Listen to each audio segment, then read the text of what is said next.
Switching gears here tonight, a Focus Team update for you. It's been a year since Governor Andy Beshear signed an executive order allowing sick Kentuckians to go out of state to get medical marijuana. In the meantime, the state is working to set up its very own program.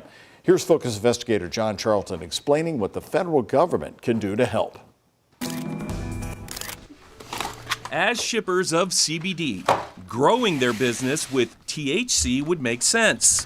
But when Kentucky passed medical marijuana, Cornbread Hemp planted a seed of uncertainty, cultivating fiscal doubt that they, as a small business, could really capitalize on cannabis. Generally speaking, in legal cannabis states, there's not a lot of companies making money. Dispensing medical marijuana would be very taxing. Most of that comes back to 280E. And Cornbread Hemp, at least for now, can't bank on normal financial services. If you're a cannabis business, you probably don't even have a bank account, let alone a loan. However, Congress can change all that. With this vote, the bill is amended. It's hereby ordered favorably reported to the full Senate. The Safer Banking Act passed committee on September 27th. I'd like to see Congress do more to help our small cannabis shops. But it's still waiting for debate on the Senate floor, as well as a vote. We need the Senate to pass this. The House has already done it. From his days in the Kentucky Senate to these days in the U.S. House, Congressman Morgan McGarvey We've got to have our laws catch up to what's happening in the states. has been a strong supporter of legalized marijuana.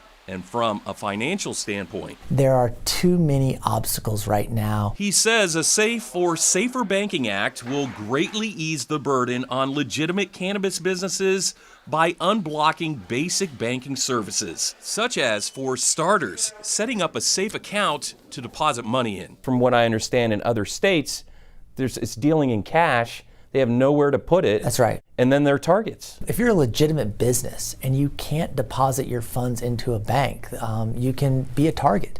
It's not good for that business. It's less safe for them. Another basic banking service, getting a loan to get a business up and running. That will be crucial for any budding business in Kentucky. If you want to make sure that you have these local mom and pop stores in the cannabis space, then they're going to have to get access to capital. Morgan McGarvey is someone who's very supportive of medical marijuana. Kentucky House Majority Whip Jason Nemes, who helped get medical marijuana passed on the state level, urges change on the federal level. The best thing that can happen is that Congress could do its job, which is to not only pass the Safer Banking Act, but more importantly, to remove marijuana from Schedule 1. It ought not be a Schedule 1. It never should have been in the first place, but it certainly shouldn't be now. Still, a Schedule 1, grouped with hard drugs such as heroin and LSD, marijuana carries a hefty tax burden. That means those licensed in the business of marijuana in states where it's legal cannot write off normal expenses other businesses can. It's called IRS Code Section 280E. Let's encourage small businesses, right. Kentuckians, to get into the game. That's right.